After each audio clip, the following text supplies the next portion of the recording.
Welcome back to my channel. My name is Charlotte. I'm the trauma informed teacher, and I am here today on summer vacation. I have been really trying to get in my summer mode and really enjoy myself in the month of July. And so I'm sorry if my classroom setup videos have been slow, but at the same time, I'm not sorry because I'm really enjoying myself. My family recently came for a visit, and our daughter, who lives in Oklahoma, made the trip out here and brought her new husband. And so there have been a lot of fun things. We went on vacation with my parents. If you haven't seen those videos, I will link them up here for you so that you can watch them. And I like to document these things so that I can go back and watch them for my own personal reasons. But if you like to see what other people's families do on vacation, go and watch those videos. But I am sitting here today because it started raining. It's been kind of like one of those days where we worked outside in the morning and got some things done around the yard and in the garden. But then the rains came and it's been on and off. We tried to go swimming and we really couldn't get in the pool for very long before the rain came. So I just thought, hey, it's a good time for me to sit down and take a little bit of a look at what I can do to get myself more prepared. So I want to preface this video. If you're here watching and you are a newer teacher, if you're a veteran teacher, it doesn't really matter what stage in your career you are. Please do not think that I am advocating working on school stuff all summer, because that is not what I'm about at all. I'm really about balance. And so I'm just trying to think of a few little things that I can do that will get myself more prepared so that when I do go back into the classroom, everything can be very efficient. So I took a course by Jen Manley, and I will link her information below. She sponsors the Strategic Classroom, and she talks about working more efficiently so that you can make time for the things that you love. And so I've really enjoyed listening to her thoughts on this, and I'm trying to adopt some of her strategies. I set up a project board for myself to get myself organized for the new school year, and I'm going to try to use that as an organization tool moving into the school year so that I can prioritize my tasks. And I have a few things that are on that list that I'm going to go through with you, and we'll talk about kind of like what I think I might be able to get done today and some things that I'm going to leave for later. So this is sort of like a planning video. I'm going to go through some of the plans that I have for the first few weeks of school and kind of like get a little of those things out of the way, and then we'll go from there. So we'll see what we can get into. All right, let me go ahead and share my computer screen with you so you can see the project management board. Okay, so this is my Trello board. Do not be alarmed by how many things are here. This is actually very simple to use. These are like little post-it notes basically, and then you have different categories that you put things in.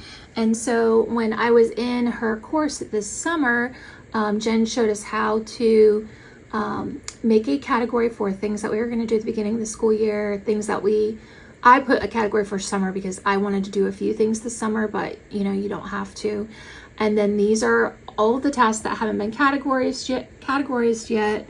And then if you page over here, these are quick tasks that take like 15 minutes or less. These are ones I want to focus on for the week.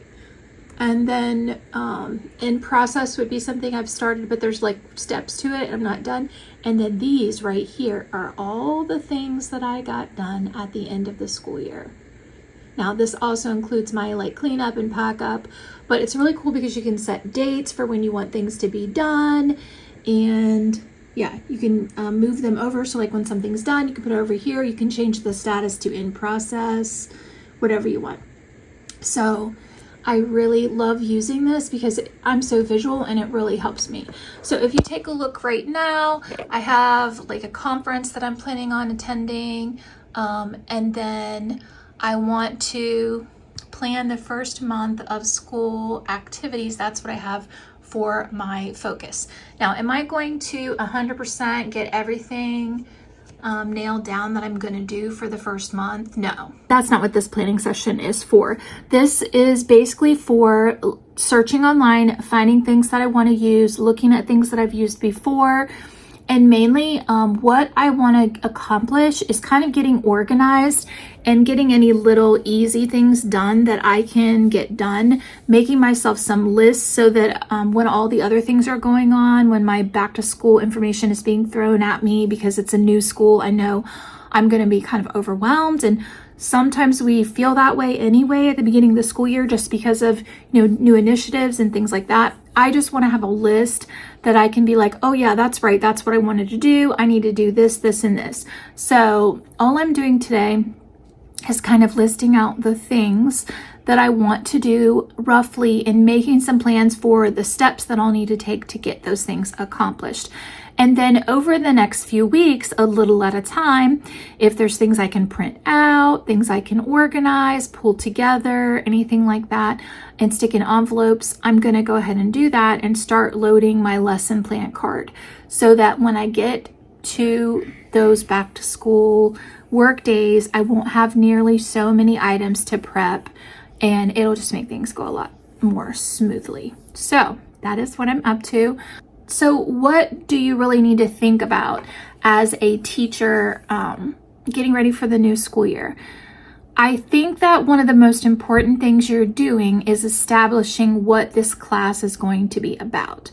So you need to establish your classroom environment. You need to establish the way that the procedures will run, the routines. You need to establish a sense of community and a certain feeling in your classroom. So you have to really think about what are some of the things that you definitely want to structure into your classroom, and those are the things that you want to hit at the beginning of the year. So you want to think, what are the backbone supports, the most important things that I need my students to be able to do every single day that I want them to learn before I teach some of those other little things here and there. There are lots of procedures, and I feel as a teacher that you're constantly introducing procedures for little things, but there are those backbone procedures that that you're going to be doing them so many times, and you need the students to be able to do them very quickly and easily, and you don't want to have to get stopped with those things. Also, there are certain non-negotiables in your classroom that you want to establish, for instance, this is a safe environment to try. It's a safe environment to make mistakes. This is a safe place for you to share your feelings, those kinds of things. Whatever type of climate and feeling you as a teacher want to promote in your classroom that you feel is a non-negotiable, those things you need to introduce to your kids in the form of some sort of activity. So here's what that would look like potentially.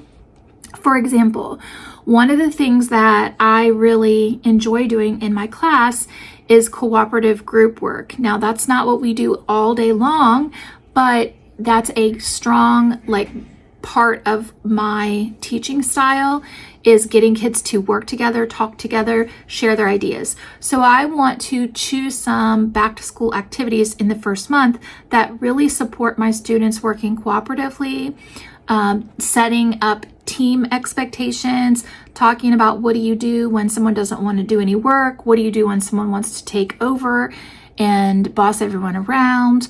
What are the expectations for products when you work in a group? How will you be graded? How do we treat each other and make sure that everyone gets to voice their opinion? And how do we kind of come up with something together when we have different ideas? Those are all some things that we need to talk about. Along with those things will go noise level, expectations, staying with your group, all of those things. So I'm going to think about what are some activities that I can give my students to do that will teach those things, and how do I want to introduce them so that I can make sure that they stick.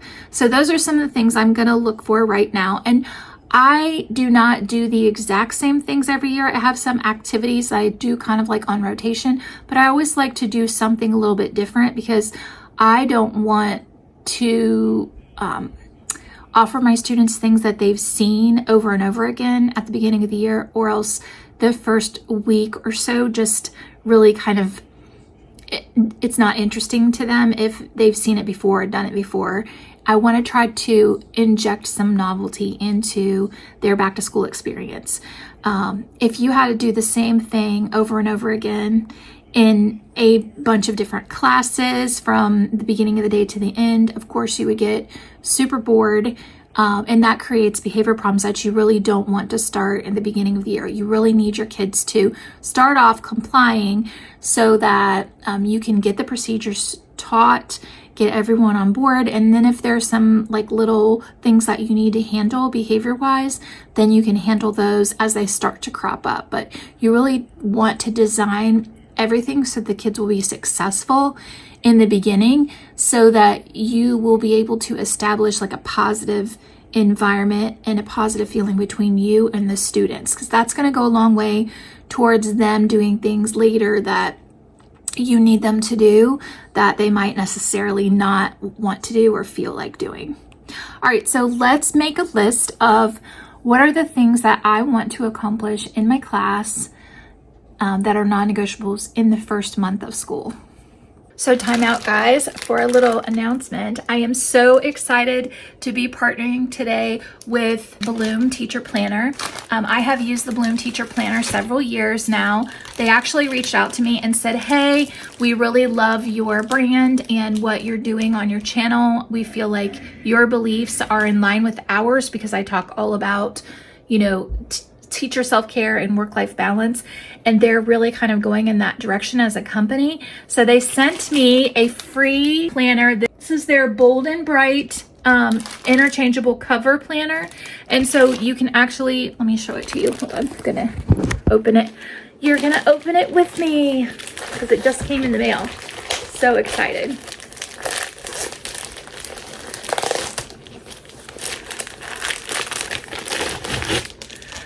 So it has like a really nice heavy duty cover. It's got the spiral binding. You have a couple different options for that. You've got on the inside like a place to write your personal information, what you're teaching, a mission statement for this school year. But what I was going to show you was, because it's an interchangeable cover, you can actually pop this off and put another cover on. It interchanges with several different ones that they have available. All right, so I'm gonna go ahead and open my planner, because I'm gonna use this as like a place to do a little brain dump for me. They've added like a website login page. I love that. Field trip information, grade book.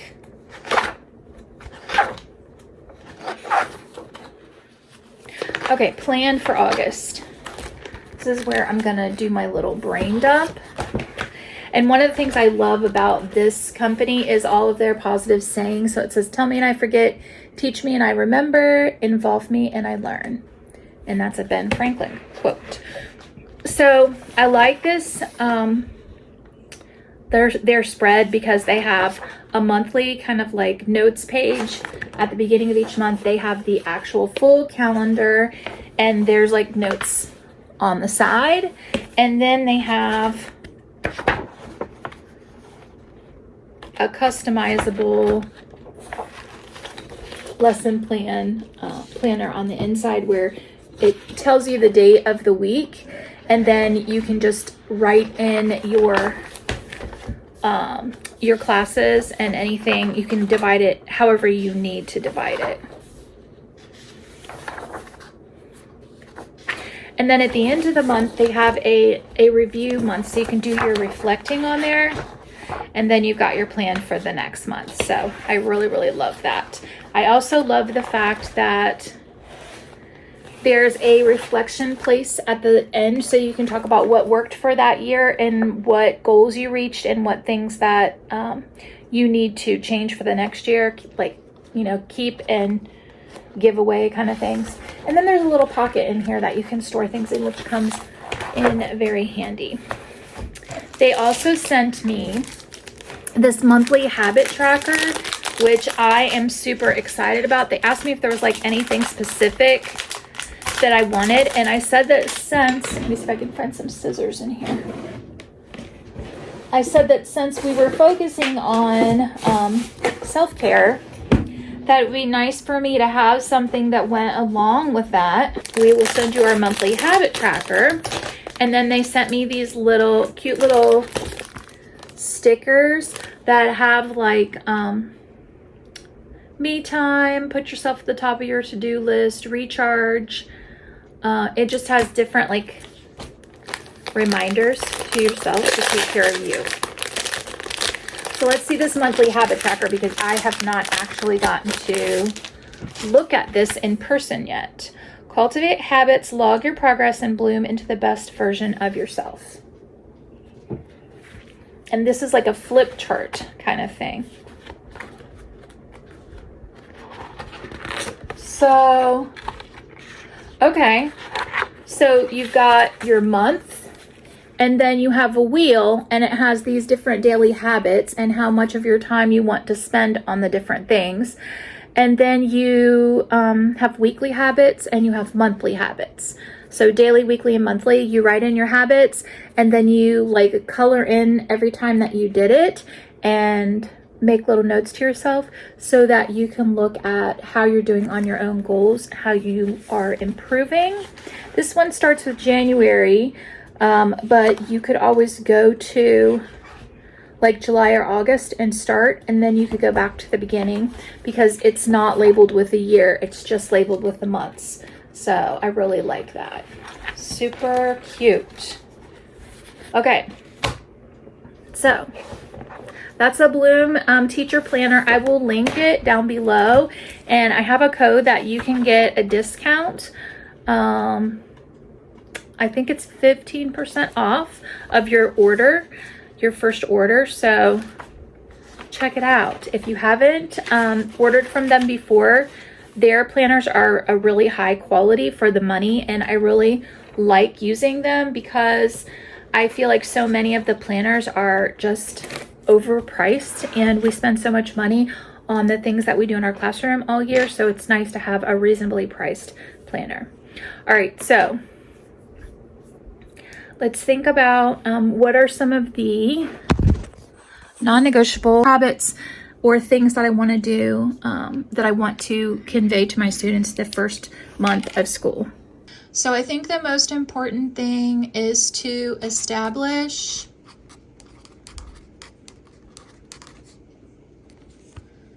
an atmosphere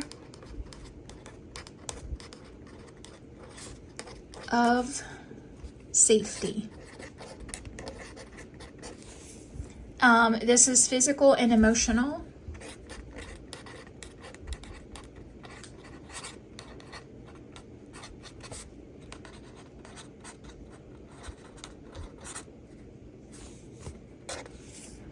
Okay, so what would that look like? That would look like procedure lessons.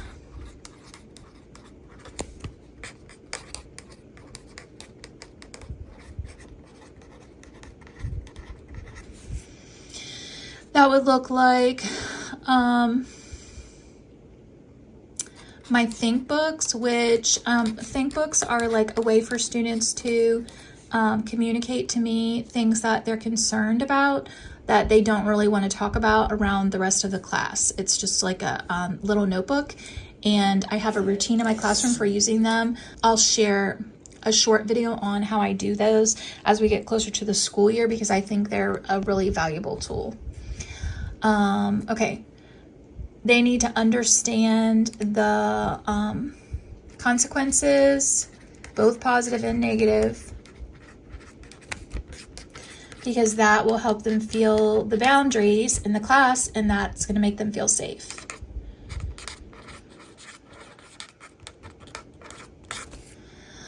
I want to establish cooperation lessons. I want to establish growth mindset.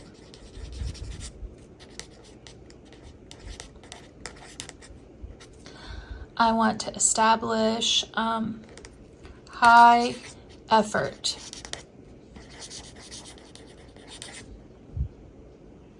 Those are like the big things. And then of course, like this is going to be broken down into a lot of different things. I'm going to go ahead and add this for effect, even though it kind of goes under one we already wrote, is the teacher cares about me.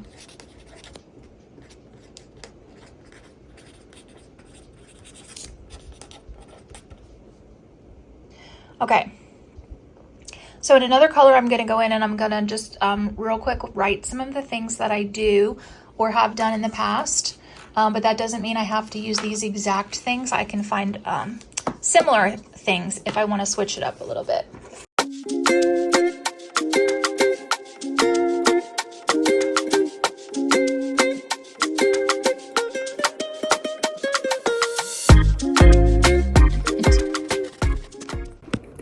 Okay, so right here, I will confess to you that I am a type B teacher. I am very type A when I'm setting up my classroom, but I do a lot of activities in my class, and I do high prep activities. And sometimes as a result of that, my classroom can get like very messy, and it's also very tiring. When I was younger, I used to be able to pull these things off and still have lots of energy at the end of the day to clean it up, whatever didn't get cleaned up. But now that I'm getting to be a veteran teacher and I'm a grandma and I've been teaching for a while, I don't have as much energy to do that as I used to. So I think one of the things I need to improve on this year that I want to personally work on is making sure that I have a really good structure for how my students clean up and return materials. Because the better I can set that out in the beginning of the school year, the less problems I'm going to have with having to do a lot by myself. I just think it has to be something that's super consistent at the beginning of the year. And also, I think one of the things that keeps me from doing that, because I do ask my kids to clean up and I do provide times for them, sometimes I have a tendency to run late on my lessons towards the end of the day, and that causes us to be quickly packing up at the last minute. So that's something I need to work on, is making sure that I stop with enough time for us to do like our end of the day cleanup routine, and that I have the kids trained well enough that I can be putting things away while they're putting things away, so that when they actually leave at dismissal, I can actually sit down, have a snack, have a cold drink, and relax for a little bit and not feel like I'm like too tired because I have to get up and like clean up all these things. I just want there to be a few things left at the end of the day that I need to reset for the next day, not a whole ton of things. So those are some things that I'm prioritizing this year, because I've noticed that it's something that I've been struggling with a little bit over the last few years. So now that I have a good brainstorm dump list of all the things that I want to make sure to do in the first few weeks of school, I'm gonna write out the things that are going to happen in the first week. Those will be my priority items, and I'm working in my July to August pages that are actually coming before when school actually starts. Our students come back on August the 26th. So in my planner, I actually have these nice pages that start with July the 29th and go in the first few weeks of August. So I'm going to use those as like pre-planning pages. So these will be like just which things do I want to do on these first few weeks of school each day. And then when I want to actually do my official plans, I can go in and I can flesh them out and make more detail on the correct dates further on in my planner. But that's what I'm doing. So if I take a look at my dump list, and I actually think I might just pull this out to make it easier for myself. I know it's a brand new planner and here I am pulling it apart, but that's okay. It's gonna serve me better this way, so. All right, So on day one, I want to make sure to establish the teacher-student connection as warm and caring. That is my number one priority. So I'm going to do things like greet students with a smile. I'm going to chat with each one.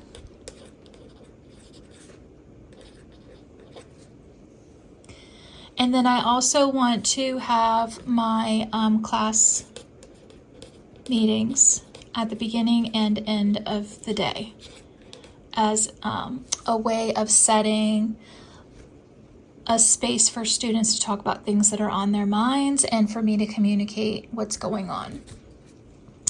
All right, I want to start with something fun.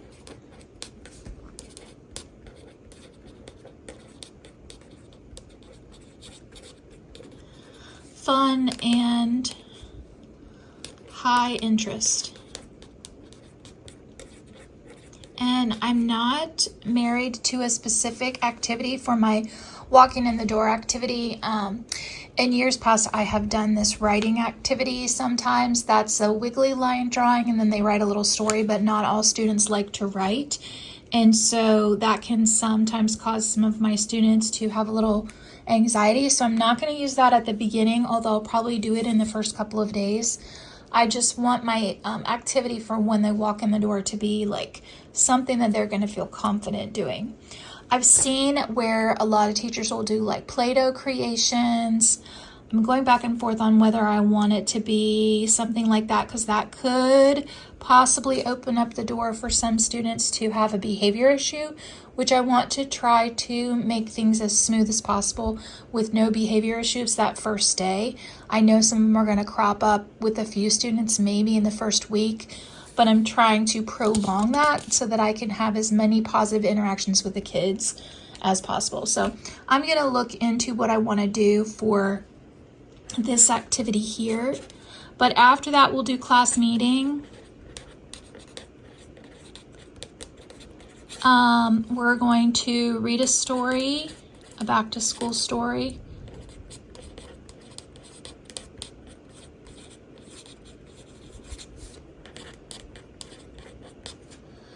We're going to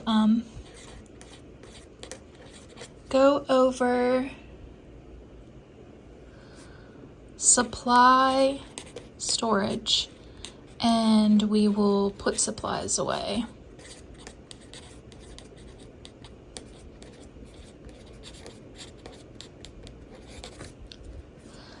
So that way the students will know what's expected of them. Then I want to do a fun team building activity.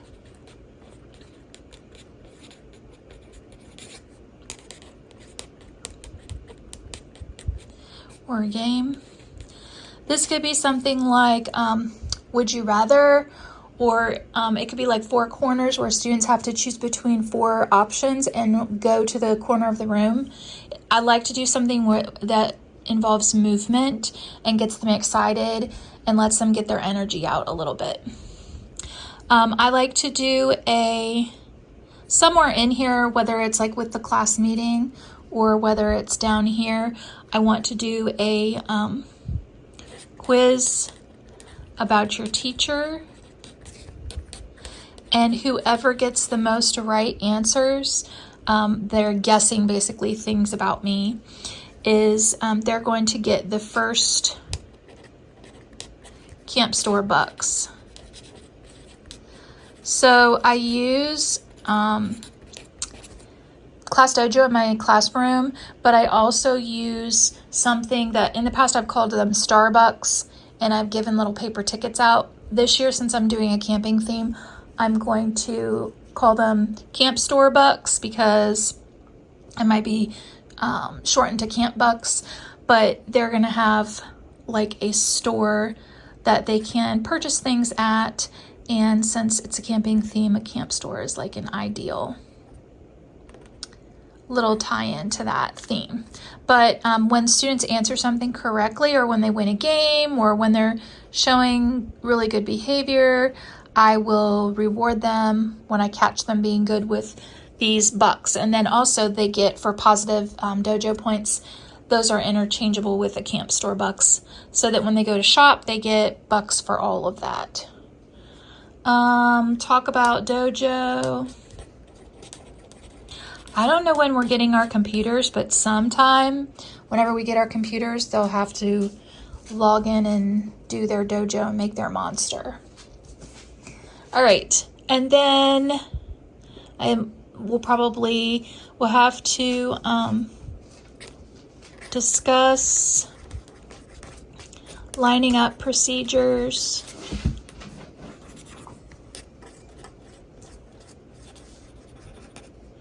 Restroom, hallway procedures,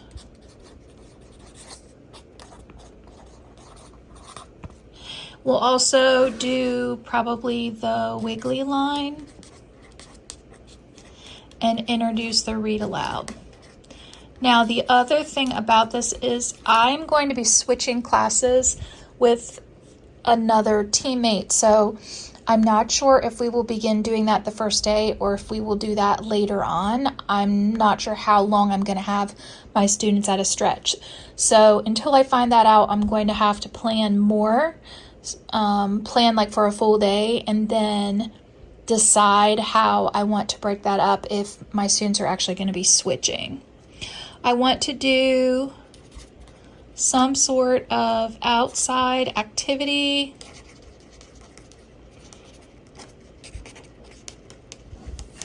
And I want to get a picture. This first week, I want to get a picture of the students. We'll call it the first day picture, but it might have to be sometime in another day, depending on how much time I have my kids. So we've got outside activity, and we should have recess expectations. They're going to be doing something where they work together at some point. So that kind of gives you an idea of first day. And I'm going to go in through here. I'm going to fill the rest of these out for kind of like what order I want to cover some of these things on my brain dump list. And then we'll come back and I'll show you what I have. Okay, so now I have all of my plans written out.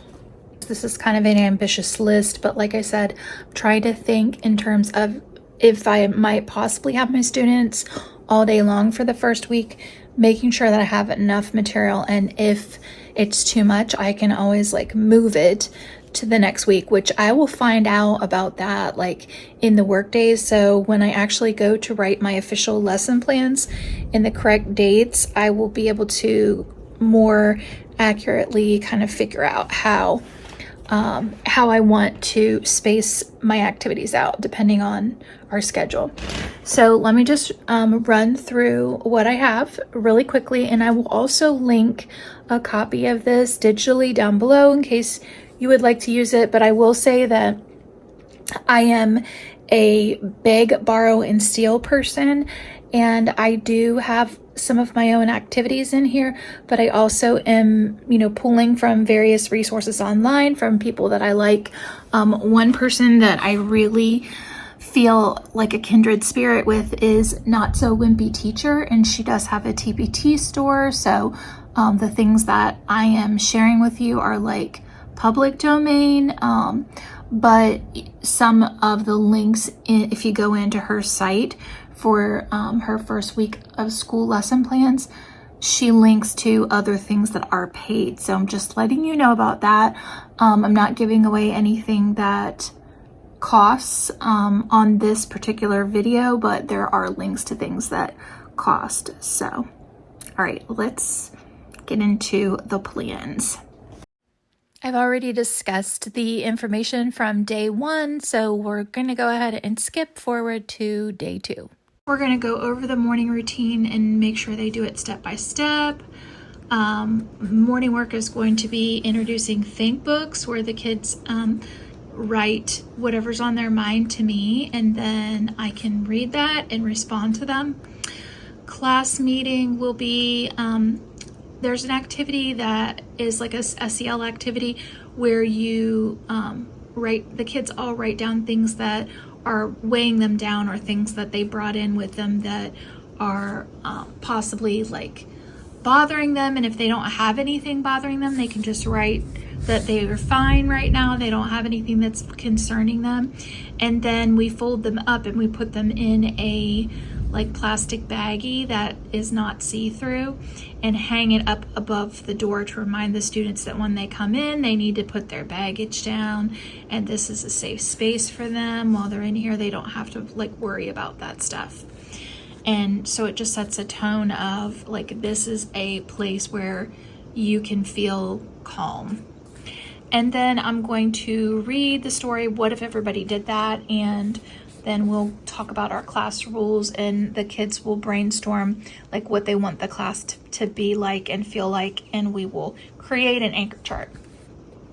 We're going to review the supply procedures, like getting supply procedures, pencil sharpening procedures, all of that stuff.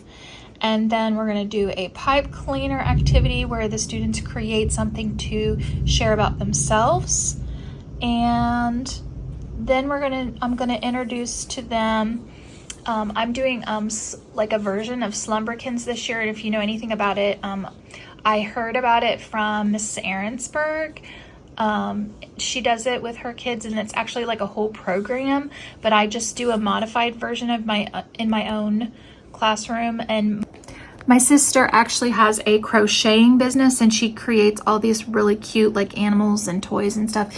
And so this year for my camping theme, I'm having her crochet a Slumberkin, obviously not real Slumberkin, but a knockoff of the idea of a Slumberkin for each of my students. And it's going to be each of them are going to be different, like forest animals, so they'll all be unique. And then the kids are going to have like a project that they'll work on a little at a time, because we're doing characterization at the beginning of the school year.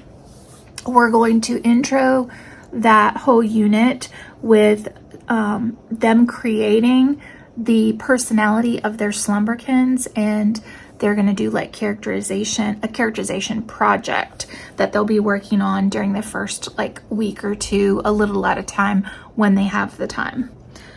So I'll pass out their Slumberkins. We'll talk about how they're going to be used. We will, I'll let the kids hold on to their Slumberkin, and keep it throughout the day.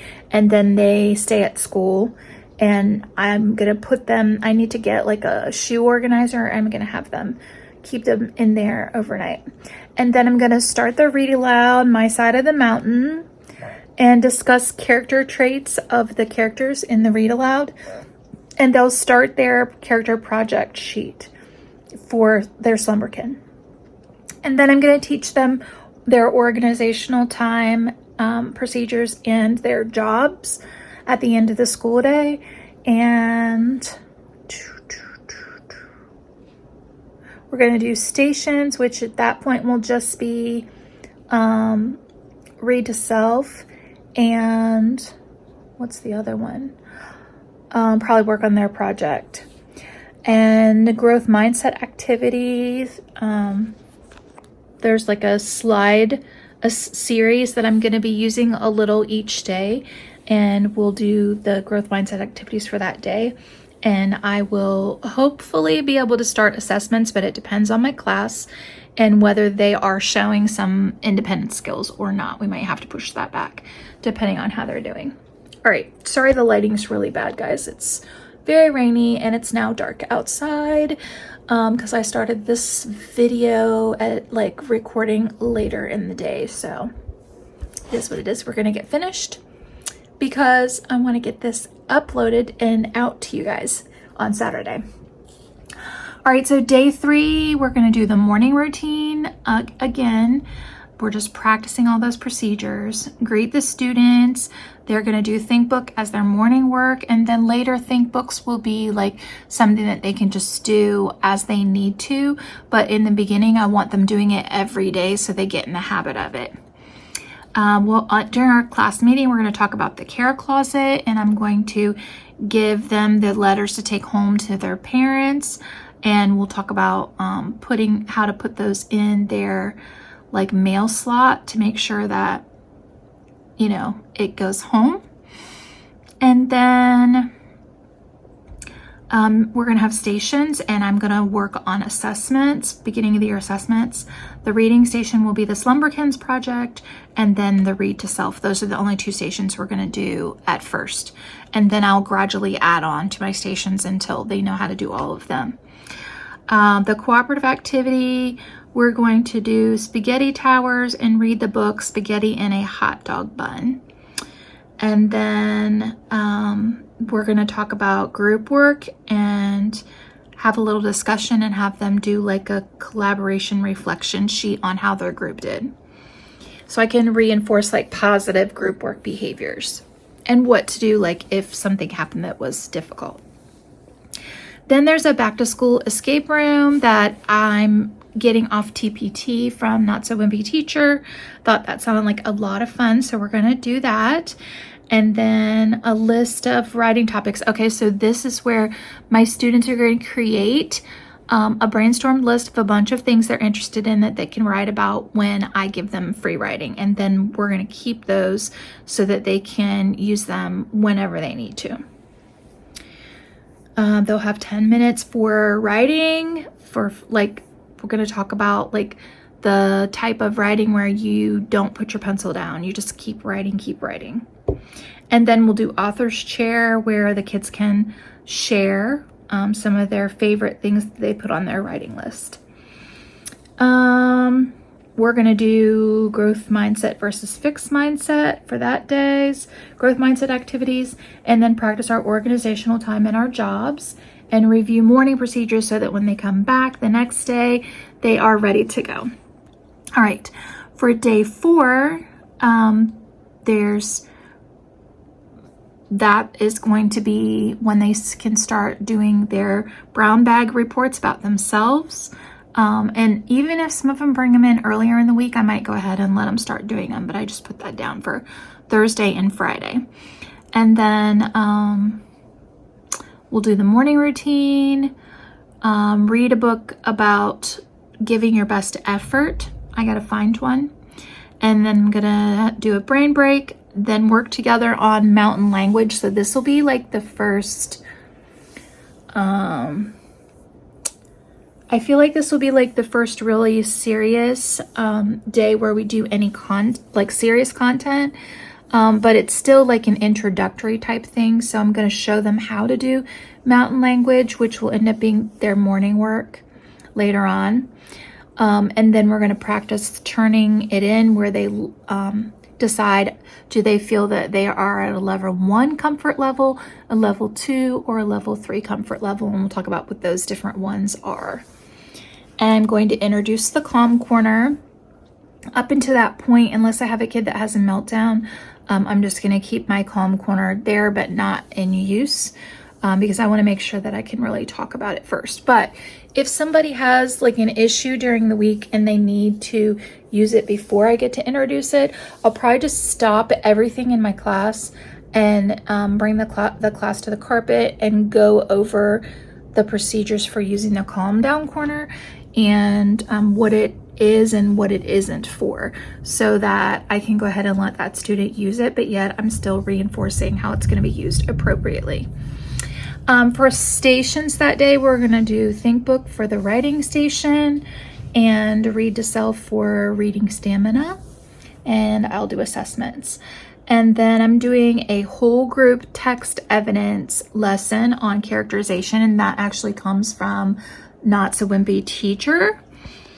And I'm using the Read Aloud as our mentor text for that. And then I'm going to teach writing station or / writing workshop. Sometimes we'll do an extended writing time, and that's a writer's workshop. And sometimes we just do writing as a station, which my stations are like 20-minute stations.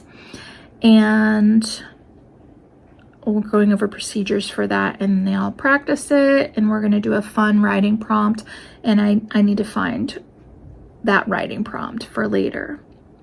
I'm going to also have like fun materials for them to write with so that it sparks their interest in writing. And then we'll do a little author's chair for kids that would like to share a few, however long we have.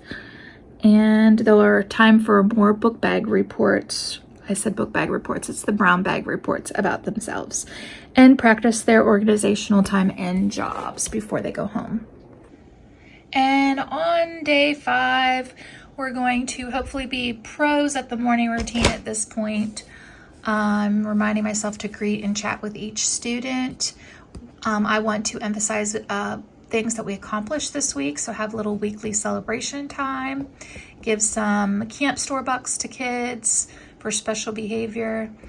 During morning meeting, I might read this book, May Among the Stars, that was suggested by Not So Wimpy Teacher, but I might also read the book,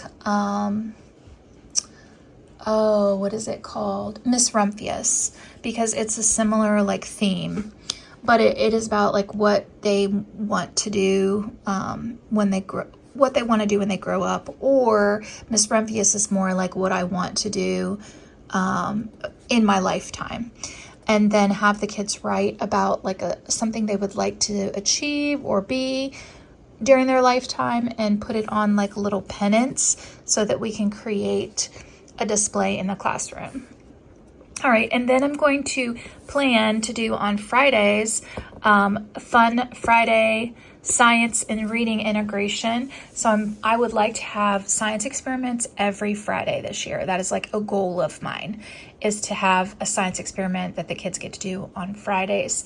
I am going to be teaching science, so that should be very achievable. And then for stations, they're going to try doing reading, writing, library, and the project station, because they have something they can do at each one of those while I do assessments. And these are, I'll talk more about what I do as beginning of the year assessments, but it's going to be a lot of like phonetic assessments, vocabulary assessments, little things that help me understand what they need to do to be better readers. And then I'm going to do a back to school procedures board game to review and assess what they remember about the procedures. We're going to do an outside science activity, which will probably be one related to pollinators, because I would like to try to do the monarch migration as a project, and that is through Annenberg Media. I'll link the information below so that you can check it out. And they have lots of other projects too besides the monarch migration.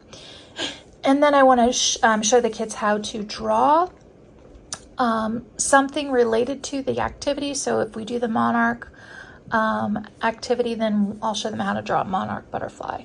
So it'll be like a directed drawing. And then we'll do any brown bag reports that we have left, and organizational time, jobs, and go home. So that is everything for the first week. I actually am going to do like 3 or 4 weeks of lesson plans, and I will link everything down below. So if you would like to use any of mine, you are welcome to use them. I believe in sharing and not recreating the wheel all the time, which is why like some of the things are things that are tried and true for me, but many of them are things that I've pulled from other teachers. I believe in like, you know, using your resources and not having to create every single little thing. My next video is going to be about how I take all of these things and schedule time for when I'm going to prep and what I'm going to need to prep. And I'll show you how I do that in Trello. So if you're not subscribed, make sure that you subscribe so that you can get my new videos whenever they come up. I hope you enjoyed this look into what I do for the first week of school. If you would, please give this a thumbs up and make a little comment down below and let me know your favorite things that you do at the beginning of the school year. I'd love to hear what everyone has to say. Let's share with each other. That's it for this video. Thanks so much for being here. I love you all. I hope you're enjoying your summer. And, you know, if you feel like not even touching schoolwork until August, it's totally fine. As always, don't forget to work hard, be kind, and amazing things will happen. Have a great evening.